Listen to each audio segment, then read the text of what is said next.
Hey guys, today I'm over here at the Garden for the Elderly. The Tracy Martinez has a garden for the elderly right across from the mayor's house here. And I'm over here because it's the only real quiet place I can get. I tried going down to the park today. The park is closed today. It says no entry.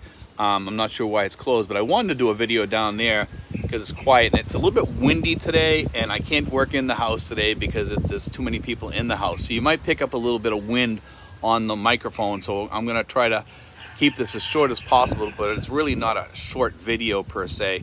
And I want to talk today a little bit about the Passport Bros. The Passport Bros is a group of guys that are coming over here, and they're saying that they're leaving the United States for a multitude of reasons. It's not just one reason. And it's actually, this has been going on with all men in the United States. They're kind of getting tired of the feminism, the way the women have changed. They're kind of more manly now rather than they're not really, they don't have any feminine qualities as much as they used to back in the 50s, 60s, and 70s, and even into the 80s somewhat. And all of a sudden, everything has changed. And over here, you still have that feminine quality where they take the woman's role as very serious over here. And it's something that women in the United States and in Western countries have pushed for. They've wanted this equality to be equal and to have the men pick up some of their things. Like they want men to become more feminine, I guess, like to do things that they did, but they want them to pick up half the load, while the men used to be like the breadwinners in the family, and they kind of want to be like the breadwinners in the family or what have you. It's a multitude of things, and you know what I'm getting at here is that there's a lot of things that have changed in the United States and in Western countries, the UK and Australia. And when you look at the women today, they don't have these feminine qualities that they used to have. They've lost that. And I think with the Passport Bros, they've seen that in their culture too. There's many cultures in the United States, and I think in the Passport Bro culture that they're coming from, some of them are coming from black communities, some of them are coming from other communities, but they see changes with their women just like us white guys have seen changes in women, and also even in the Asian community in the United States, they're seeing it there, and some of the guys are coming back here. So it's not just the Passport Bros that are going through those changes, but what I wanted to say is the Passport Bros have kind of brought this to the forefront recently, okay? And here's the thing. I don't think it's something that we should be embracing all the time because of the fact, and here's the reason why. I think that as expats, we should not be in the forefront of the news. And I think this has become something that has come to the attention of both the Philippine government, Philippine news, and these guys are coming over here on tourist visas, a good amount of them, okay? And I see that as something very bad, okay? Because it is blatantly obvious that they are not coming here to be tourists, they're coming over here to live, okay? Some of these guys are doing the SRRVs, retirement visas, but the ones that are younger are coming over here on the tourist visas. They come, they go, they come, they go. The problem with that is that if the Philippines ever says something to them and says, you cannot come back in here, you've been in here already for 36 months, you left for 2 days, you're coming back already, and it looks like you're living here, and that could happen. It could very well happen, and it probably will start happening at some point. And then these people have to leave their families behind, and they leave a very big problem here for the Philippine women. Now, the government, I'm sure, has taken note of some of this. They're obviously going to take note of it at some point, and that's going to come to the forefront here soon, I think, because these guys are really putting themselves out there, and they're not thinking about tourist visas. Now, I was up at the VA one day, and I came in touch with these guys, and these guys were all bragging, okay, about their tourist visas, that they had been here 8 years, 10 years, 5 years, and they had never left the country.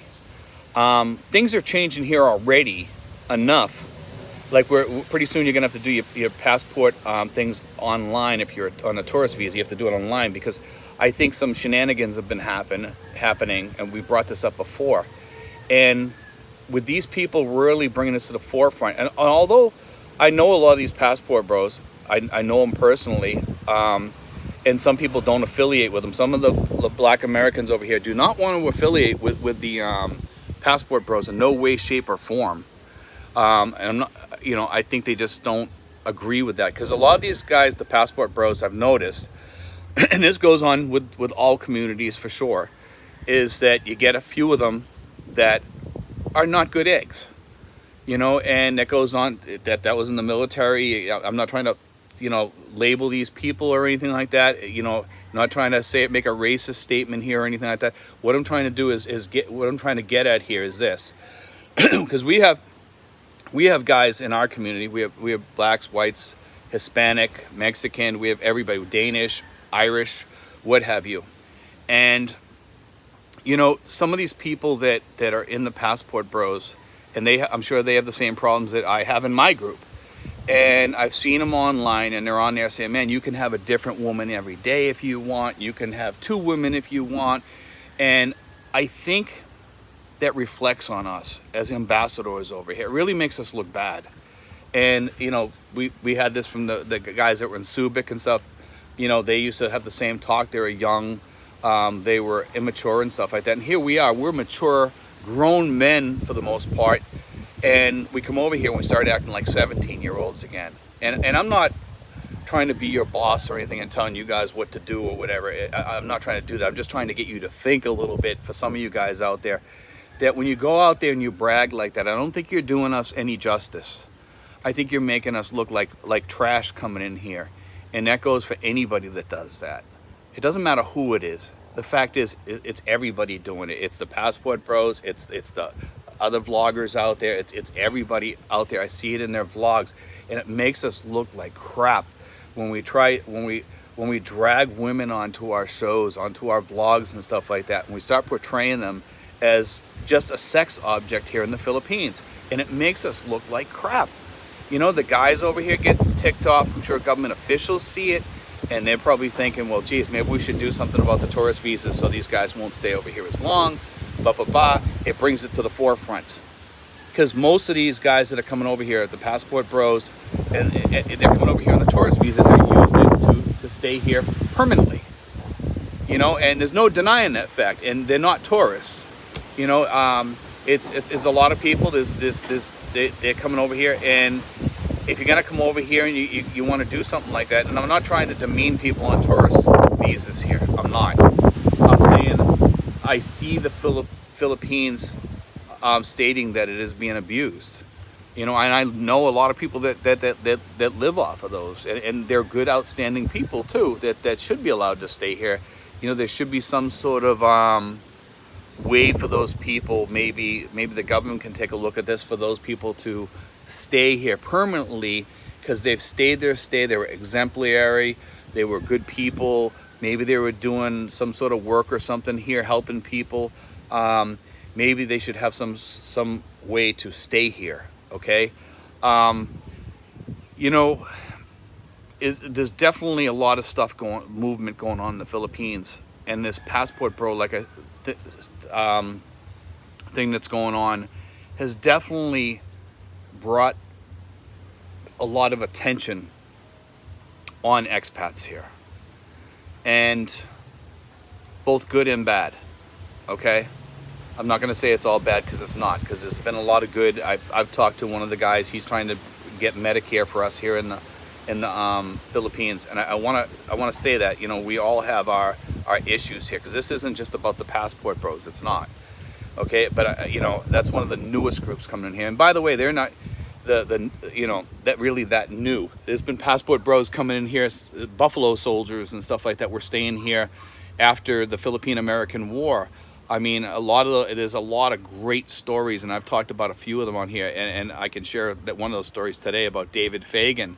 David Fagan was a Black American soldier who deserted and became a traitor and went over to fight for the other side, for the Filipinos, and actually became like a hero Some people say he was either beheaded or his head was cut off, and they brought him to the soldiers afterwards, and they said that that was David Fagan, and it wasn't accepted as David's head.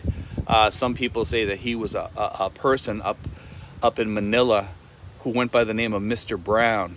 Now, Mr. Brown was a black American, and he was supposedly, from what I understand, he had some characteristics that looked like David Fagan, and he also had some habits of somebody that would have been a Buffalo Soldier, okay? And one of the habits was that he knew how to roll cigars.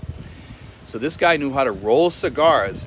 Now, I want you to keep in mind here that most black Americans, maybe some of the ones from down south, knew how to roll cigars, but David Fagan was in Cuba, okay, as a Buffalo Soldier, and surely learned how to roll cigars probably while he was in Cuba, during his time off, probably because there was a lot of tobacco being grown down there, and a lot of the soldiers that were down there, they would roll cigars.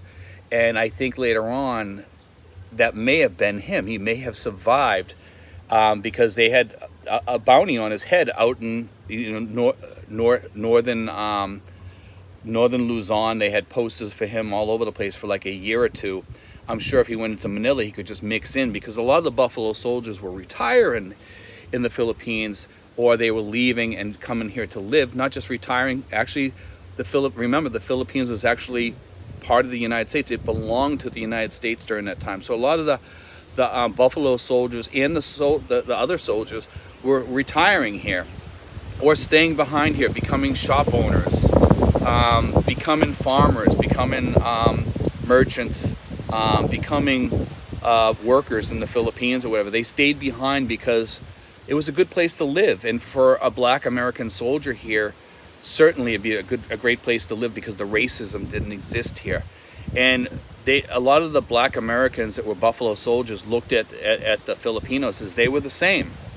They were being called the N-word by a lot of the American officers during that time, and that's why up to 15 Buffalo Soldiers took off and became deserters, and some of them became traitors and fought for the other side, such as David Fagan. But you can look, some people would still think of David Fagan, he was a deserter and a traitor, he was no good. He fought and probably killed American soldiers or what have you. Maybe even some of the brothers that he was serving with as a Buffalo Soldier. But and you have to kind of think of that too, because there's both good and bad in this guy, and it must have been hard for him to get up and leave. But I'm sure racism had that part when he heard the soldiers calling the Filipinos the N-word, and here he was coming from a place that he had to use a different bathroom or a different water bubbler or whatever, and when you think about that, that's huge. That the guy he was fighting for a country where he didn't even have the same rights, and he was watching the Filipinos being called the N-word, what have you, and that must have been rough for him to do that. It had to be rough. And I see these passport bros coming over here, and they think that this is something new, but in reality, they should take a look at their history, because the original passport bros were the Buffalo Soldiers. And also the original passport bros that come over here were also American soldiers that come over here, and some of them stayed behind, during World War II. Some of them stayed behind here, both white and black. They stayed behind here because it was a good place to live. Not a lot, but some did. There was quite a few American soldiers that stayed behind, and from World War II they stayed over here, or they came back here right afterwards, and some of them come over here to retire. Those are the original passport bros for real, especially the Buffalo Soldiers. When you think about it, they were probably the first ones over here, and they had probably stronger reasons than the passport bros that are coming over here now. Now it's just like a woman issue and maybe a little bit of racism going on back in the States, but not like it was back then, let's face it. It's kind of interesting. But I just want to also remind people, no matter who you are, when you come over here as an expat, I just want people to remind people, and this goes for all expats, okay, is that when you come here, be sure that you're going to be a good ambassador over here. Don't represent us in a foul way, okay, that's going to reflect upon us and make us look bad. Because otherwise things are going to change over here. And don't bring us to the attention of the media and stuff like that. I don't think that helps us. I really don't think it helps us, because a lot of these guys that are coming in here, remember, they're coming over here on the tourist visa. It's not meant to be used to come over here to live. And a lot of these guys are vlogging over here, and they're telling people that they're on the tourist visa, and guess what? They're not paying taxes. There's a whole slew of issues that brings over here and brings attention, and it'll only hurt the tourist visas in the end if expats come over here and use them to live over here. If you're going to come over here and do it right. There's many visas you can fall back on. One of them happens to be the SRRV Retirement Visa. Well, some people say, well, Steve, I don't have, I wasn't in the military, so it's going to cost me $10,000 or $20,000, and I'm not going to give that to the government. You don't give it to the government. It's a security deposit. It's a security thing that you get back when you leave.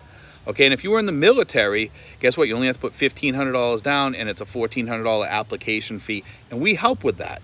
And we don't charge a nickel. We don't work as a agency. Some of these agencies that are charging $1,000, we do it for free, because the woman that we work with, she gets paid from the PRA from your application fee. So all you have to do is come up with your deposit and come up with your